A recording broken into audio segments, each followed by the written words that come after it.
असं कसं देत नाही भारतीय राष्ट्रीय काँग्रेस पक्षाच्या सचिन दादा तुम आगे बढ़ो, सचिन दादा तुम आगे बढ़ो, राहुल जी तुम संघर्ष करो, हम तुम्हारे साथ है भारतीय राष्ट्रीय काँग्रेस पक्षाच्या।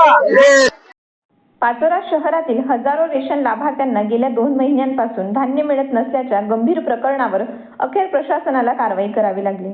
काँग्रेसचे तालुकाध्यक्ष सचिन सोमवंशी यांच्या नेतृत्वाखाली तहसील कार्यालयावर काढण्यात आलेल्या आक्रमक मोर्चानंतर तहसीलदारांच्या दालनासमोर तब्बल 3 तास ठिय्या आंदोलन करण्यात आले। आंदोलनाची तीव्रता वाढल्यानंतर प्रशासनाने संबंधित रेशन दुकानदाराचा धान्य पुरवठा बंद करून तो सहारा महिला बचत गटाकडे वर्ग करण्याचे लेखी आदेश दिले। देशमुखवाडी परिसरातील स्वस्त धान्य दुकानाशी 533 शिधापत्रिका आणि सुमारे 2166 लाभार्थी जोडलेले आहेत।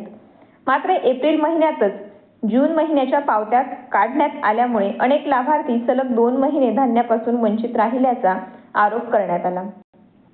यामुळे गरीब आणि गरजू कुटुंबावर उपासमारीची वेळ आल्याचा दावा काँग्रेसने केला। या प्रश्नांवर यापूर्वीही तहसीलदारांना निवेदन देण्यात आले होते। 30 जून रोजी मोर्चा काढून चौकशीची मागणी करण्यात आली होती। मात्र आश्वासनानंतरही ठोस कारवाई न झाल्याने काँग्रेसने पुन्हा आंदोलनाचा इशारा दिला आणि तहसील कार्यालयावर धडक मोर्चा काढला। तहसीलदार कार्यालयात उपस्थित नसल्याने आंदोलकांनी त्यांच्या दालनासमोर ठिय्या आंदोलन सुरू केले। 3 तास चाललेल्या या आंदोलनामुळे प्रशासनावर मोठा दबाव निर्माण झाला। अखेर तहसीलदार विजय बनसोडे, निवासी नायब तहसीलदार विनोद कुमावत आणि पुरवठा निरीक्षक सुषमा उरकुडे यांनी आंदोलनकर्त्यांशी चर्चा केली। यानंतर संबंधित रेशन दुकानदाराचा धान्य पुरवठा तात्काळ बंद करून तो सहारा महिला बचत गटाकडे वर्ग करण्याचे लेखी आदेश देण्यात आले। लेखी आदेश मिळाल्यानंतर काँग्रेसने आंदोलन मागे घेतले। गरिबांच्या ताटातील घास हिरावून घेणाऱ्यांविरोधात काँग्रेसचा संघर्ष सुरूच राहील। प्रत्येक लाभार्थ्याला न्याय मिळेपर्यंत आम्ही शांत बसणार नाही, असे आश्वासन सचिन सोमवंशी यांनी दिले। गरिबांच्या अन्नाच्या हक्कासाठी झालेल्या या आंदोलनामुळे प्रशासनाला तातडीने निर्णय घ्यावा लागला। आता संबंधित लाभार्थ्यांना नियमित धान्य वितरण कधी सुरू होते आणि प्रशासन पुढे कोणती कार्यवाही करते याकडे सर्वांचे लक्ष लागले आहे। असं कसं देत नाही भारतीय राष्ट्रीय काँग्रेस पक्षाच्या। सचिन दादा तुम आगे बढ़ो, सचिन दादा तुम आगे बढ़ो, राहुल जी तुम संघर्ष करो, हम तुम्हारे साथ है भारतीय राष्ट्रीय काँग्रेस पक्षाच्या। पाचोरा शहरातील रेशन दुकानदार आहे सोनदा सोनार यांना मागच्या वेळेला आपण 30 तारखेला या ठिकाणी तहसील कचेरी नियोजन दिलं होतं।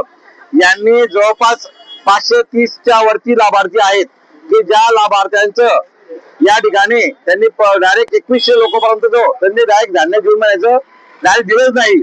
आम्ही त्यांना सांगितल्यानंतर त्याची चौकशी करायला पाहिजे होती, पण चौकशी झाली नाही। पण जुलैच्या महिन्यात देऊन टाकलं। आता जुलैची आजची तारीख आली तुमची 20 तारीख आलेली आहे, तरी देखील त्याचं धान्य मिळालेलं नाहीये। म्हणून आज आम्ही तहसील कचेरीमध्ये इथे ठिय्या लावू। जोपर्यंत धान्य भेटत नाही तोपर्यंत आम्ही आता घरी जाणार नाहीये। धान्य दुकान नंबर 16 आहे त्याचा, पण त्यांना एवढं सगळं डिटेल दिल्यानंतर सुद्धा सोनदा सोनार म्हणून आहे दुकानदार, हा यांना आम्ही देशमुखवाडी त्या परिसरामध्ये रेशनचा हा 6वा गोंधळ खूप मोठा वाढलेला आहे। आम्ही वारंवार त्यांना सुद्धा निवेदन दिलं त्या दिवशी आणि आम्हाला प्रॉमिस केलं होतं की चौकशी करू, जून महिन्याचं तात्काळ देण्यात येईल। पुरवठा विभागामध्ये अतिशय भ्रष्टाचार चालू आहे आणि त्यात त्या ठिकाणी एक महिला अधिकारी असल्यामुळे त्या महिला अधिकारी त्या ठिकाणी लक्ष द्यायला तयार नाहीयेत। असं ऐकलं की रेशन कार्ड बनवून त्यांच्यापासून झाला की हो, त्यांनी सगळ्या प्रकारे ते करतायत आणि ही जी पद्धत आहे पाचोरा शहरामध्ये आणि तालुक्यामध्ये अनेक दुकानदार तुमचे अंगठे घेऊन टाकतात। अंगठे घेतल्यानंतर त्या ठिकाणी तुम्हाला ते करत नाही, अंगठे घेऊन टाकतात। ते पहिल्या दिवशी अंगठे घेऊन घेतात, माल देतो मी। आणि हा जो प्रकार आहे रेशन दुकानदार धान्य वितरित करतात पण पावती देत नाही देत ना, पावती दे।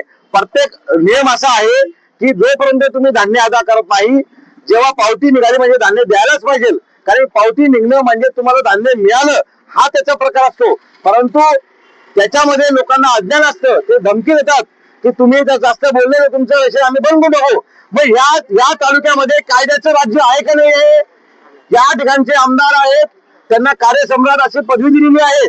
किशोरप्पा पाटील यांनी कधीच लक्ष देत नाहीये. यांनी लक्ष का देत नाहीये? आमसभा का घेत नाहीये? या ठिकाणी आमसभा व्हायला पाहिजे. आमसभेमध्ये आम जनतेचे प्रश्न व्हायला पाहिजे. रेशनचा जो ज्या चाललेला हा 6वा गोंधळ हा देखील या ठिकाणी मिटला जात नाहीये. म्हणून माझी आमदारांना, तुमच्या माध्यमातून आमदारांना माझी विनंती आहे की आमदार साहेब, आपण अनेक ठिकाणी अनेक घोषणा करतात, पण त्या घोषणांचा काही फायदा होत नाही. सामान्य जनता ही ओरपलेली आहे. हेच लोक आहेत की ज्यांनी आमदारांना मतदान केलं आहे. हेच लोक आहेत ज्यांनी शहरामध्ये आमदारांना मतदान केलं, त्यांना नगराध्यक्ष बनवलं, नगरपालिका त्यांची ताब्यात दिली, तालुका त्यांच्या ताब्यात दिला. आणि हे लोकांना जर त्रास होत असेल तर या लोकांनी जायचं कुठे? म्हणजे या लोकांना परवड आहे. म्हणजे तुमच्या समस्या आहे, प्रत्येकाला काय सांगता, तालुक्यात कुठलीच समस्या नाही आहे. तालुक्यात खूप समस्या आहेत, पण तुमच्याकडे रील स्टार असल्यामुळे तुम्ही सगळ्या समस्या नाहीयेत अशा पद्धतीने एक वल्गना करतायत. म्हणून माझी आपल्या माध्यमातून विनंती आहे की सर आपण गोरगरिबांचे आहात ना, आपण भाषण करतात ना, मग या रेशन दुकानदारांच्या लोकांना महिना लोकांना रेशन खाल्लं जातं. महिन्यात 3 महिने त्यांना रेशन मिळत नाही. मग आपण त्यांना न्याय कधी देणार आहे? माझी आपल्याला विनंती आहे, आपल्या माध्यमातून आपल्याला सांगायचं की सरकारच्या त्याबद्दल का लक्ष देत नाही? सरकारच्या अन्न आणि भेसळ जे आयुक्त आहे तुकाराम मुंडे हे खूप चांगलं काम करतायत. त्यांचे वर्ग गावगावात चालू आहे. परंतु आपल्या माध्यमातून सांगतोय की रेशनला मिळणार जे धान्य असेल किंवा आपल्याला शालेय पोषण आहार मध्ये धान्य असेल ते सुद्धा निकृष्ट दर्जाचं मिळतं आहे, ते खाऊ शकत नाही. हे जे रेशनचं धान्य मिळतं, हे माझं विनंती आहे की प्रत्येक अधिकाऱ्याने एक दिवस तरी एक वेळेला खिचडी ते खाऊन बघावे. त्यांना कळेल की धान्य कसं मिळतं आहे. हे सरकार गोरगरिबांचं नाहीये. हे सरकार हे फक्त धनगरांचं आहे. हे पैसे खाणारं सरकार आहे. म्हणून या सरकारच्या या धोरणाच्या विरोधात हे आज आम्ही या ठिकाणी आंदोलन, काँग्रेसच्या माध्यमातून आंदोलन करतोय. सदर प्रकरणावर तुम्ही कार्यवाही काय? सदर प्रकरणाची चौकशीसाठी आम्ही DSO ऑफिसला पत्र दिलं होतं. त्यांनी एप्रिल महिन्याचं जे धान्य वाटप होतं, जून महिन्याची पावती काढून त्यांनी एप्रिल महिन्याचं धान्य दिलं. त्यामुळे चूक पूर्ण दुकानदाराची आहे. त्यांनी अचूकपणे कोणता महिना आहे तो चेक करूनच धान्य वाटप करायला पाहिजे होतं. परंतु त्यांनी जून महिन्याच्या पावत्या काढल्या आणि एप्रिल महिन्याचं धान्य वाटप केलं.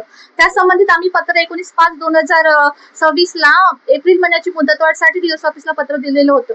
त्यानंतर आता जी काही चौकशी होईल त्याची अचूक चौकशी होईल आणि जुलै महिन्याचं धान्य वाटप करण्यासाठी त्यांचं सोनारचं दुकान हे दुसऱ्या स्वस्त धान्य दुकानाला जोडून देण्यात येईल आणि यांना रितसर नियमानुसार धान्याचं वाटप करण्यात येईल.